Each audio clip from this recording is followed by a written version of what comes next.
Ani Daniel Gammadat namticha isin karaa deemaa jettanii waamtan sana ilma Oromoo mana warra Oromoo keessatti kan dhalate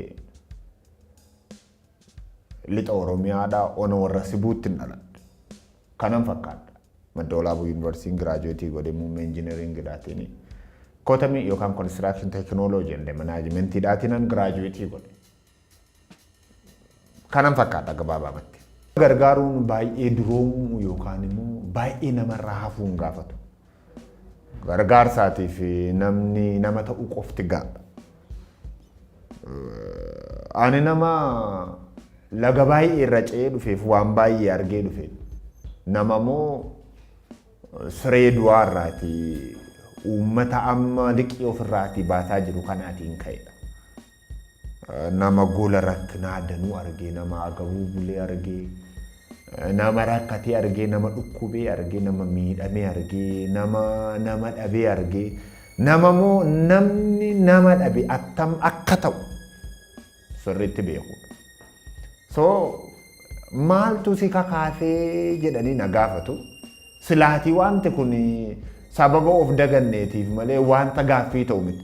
Jireenya Oromoo keessaatii tokko waan qabu isa hin qabneetiif laachuudha. Amma aadaa buusaa gonofaa jedhamu kan amma warri badhaadhinaa ittiin hattee ittiidhaan maal taatee ittiin taphattotu hin taane akkuma aadaa Oromoo kanatti buusaa gonofaanii aadaa Oromoo keessa kaleessu waan qabanirraati isaan qabnetti hiixachuu. Kan koodu waa jechuun Oromoo biran ture. Amma garuu haaraa ta'e akka gaafatamu kan nu godhe aadaadhaatii fi duudhaan warra Habashaadhaa gaafa dhufee aadaa keenyatti dabalamu. Akka nuti sobduu, akka nuti hattuu, akka nuti ofittoo, akka nuti albaadhota akka kana uummatichi kana ta'uu godhe. Sababa kanaatiif namni baay'ee wanti hojjette kun nama ajaa'iba.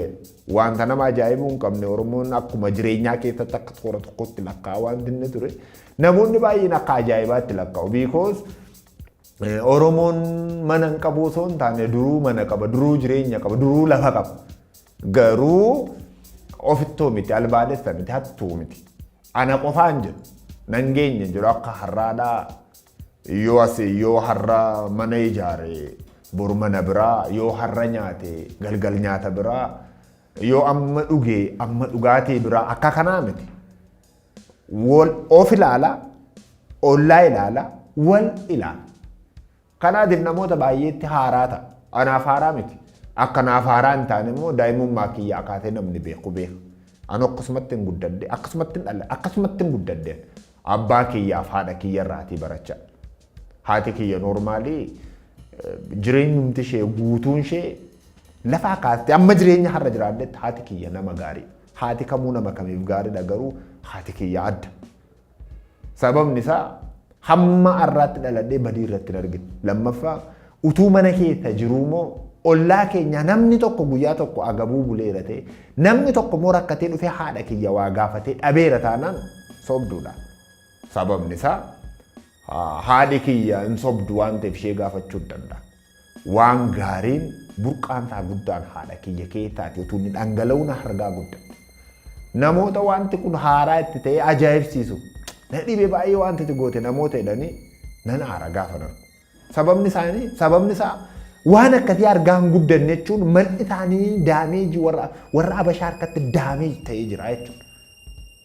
Akka haaraatti anaan baay'ee na dhibee waan kana namni gochuun hin danda'u wanti kun ulfaataadha namoota jedhan gaafa nargu akkaataa guddina isaatiif akka isheen itti guddate akka namni sun itti guddate ilaaleen anamoo nama sana garaana nyaata. Waan Oromoo wanti kun erga gonkuma ajaa'ibatti ta'e wanti Oromoo wanti baay'ee ajaa'ibatti ta'u jira jechuudha. Nama na gaafateef jira akkamittiin daakuu gatiitti itti baatta akkamittiin midhaan gatiitti itti baatta. Konkolaataa tokko guutuu irraati yoo miidhaa wajjin nama lama taanee buusnee fixneef. Nama targa'ennee miti. So ani immoo miidiyaa kanatti immoo nama. Sababni isaa kunoo kanaan godhee osoo hin taane kana gochaa ture dura Oromoon akkeettu wal gargaaraa ture kottaa wal gargaaraa jedhee waamuudhaati. Jiraa miire namumti guyyaa guutuu taa'aa oolu taa'ama oolee moo waan jedhu gaafa dhabu waan jedhu barbaadu amma ijoolleen keenya wal lafaaf wal maal ta'u hameen akkasii hin jiru namoonni akkasiidhaa anaan garaana nyaatu. Sababni isaa namni waan hojjetu waan godhu dhabe maal gochuu qaba kanuma gochuu qaba. So wanti hojjettu gaaffii itti ta'a jechuudha gaafa hundumaa. Namni immoo qallatte gaaffii sirraa qaba. Furdatte gaaffii sirraa qaba. Qabaatte gaaffii sirraa qaba. Hiyyoomte gaaffii sirraa qaba. Gaaffii isaa kan inni itti gaafachuu hin dandeenye gaafa ati duutu. Amma ani lafarra jirutti namni waan na gaafatu qaba. Qabaachuu koofis dhabuu koofis taa'uu koofis ka'uu koofis. So yeroo waa na gaafatu moonaan waan hundumaa na gaafatu. Gaaffii hundumaa keessaa gaaffiin baay'een yeroo hundumaa deebiin dhoowwadhu ittiin jedhu garuu wanti ati goote baay'ee na ajaa'ibe eenyuyyuu gochuu hin danda'u gaafa jedhan gargaarsa kanarratti garaa na nyaatu na gaddisiisa. Kana erga dhabanii wanti isaan dhaban danuudha jedhee waan ani yaaduuti. Kara kanaatti maaltu si kakaasee isa jedhumoo namatu si kakaasee dhee beeka malee anaa wanta itti na kakaasee iyyuu hin jiru. Laayifima jireenyuma keessaatiin waan tokko jireenyichuma hin jiraachaa jiru. Lammaffaa dirqama qaba. Laga rakkinaa kana uummata kan akka amma hin danda'u ceesisuudhaati. Amma hin danda'u moo ammuma amma argame kanaan. Hamma amma argame kana achi hin danda'u waan hin dandeenyeef hin dhiyeessu. Ammayyuu moo ittuman fufaan. Hamma kamitti hamma uummatichi rakkina keessaa ba'utti miti. Waanan gochuu qabu hammaan gochuu danda'u. Gochuu hin dandeessu taanaan moo hin dandeessu. Annuguma isaatitti immoo waan Oromoo kana durumaa yaadaa qaba. Kana natu jedha ana qofaan jedhaa miti.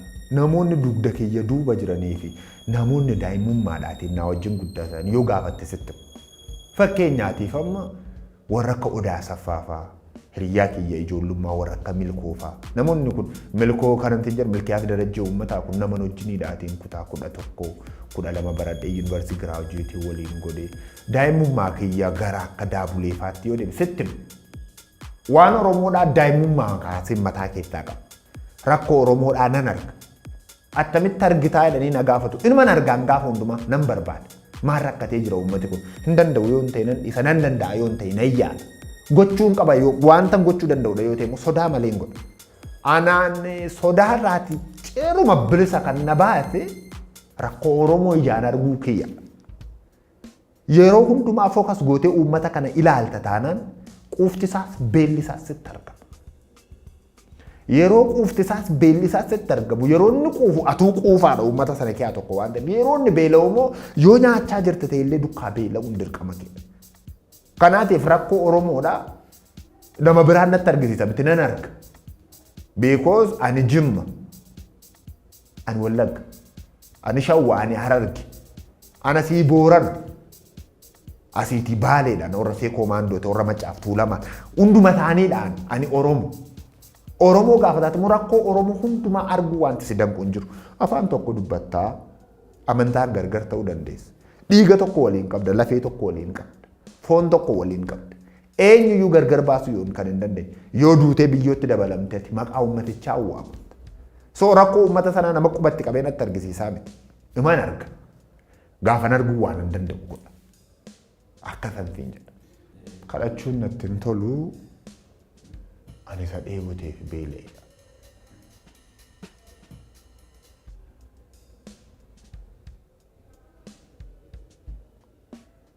Gurbaa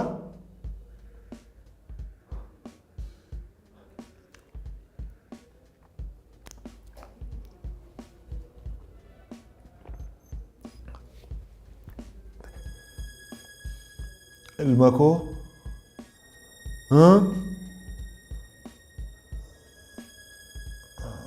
namni na jalaa qabu dibame.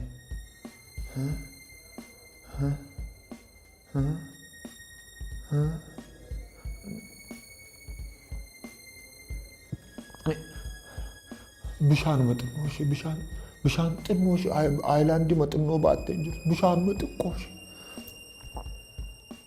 qonna goge. Bishaanuma xiqqoo. Sittanuma isa sittanuma bishaanuma xiqqoo naa laalu isa sittanuma bishaanuma xiqqoo naa kenni isa sittanumaati. Dhala koo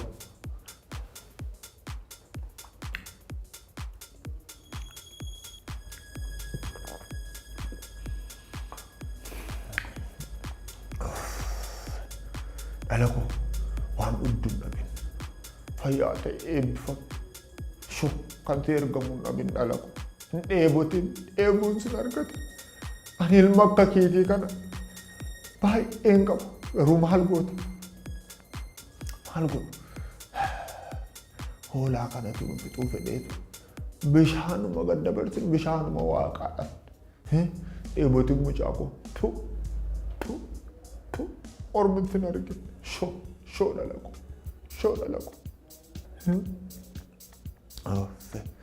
lubbuun natti deebi. Isa kana waa'ee warra dheebotaniitiif akkasiin jechuu hin danda'a. Warri dheebotan akkasittiidhaan si gaafachuu danda'u saalfacha. Kan beela'eetu moo jira? Kan kadhaadhaaf karaatti ba'eetu moo jira? Hormee buqqaase.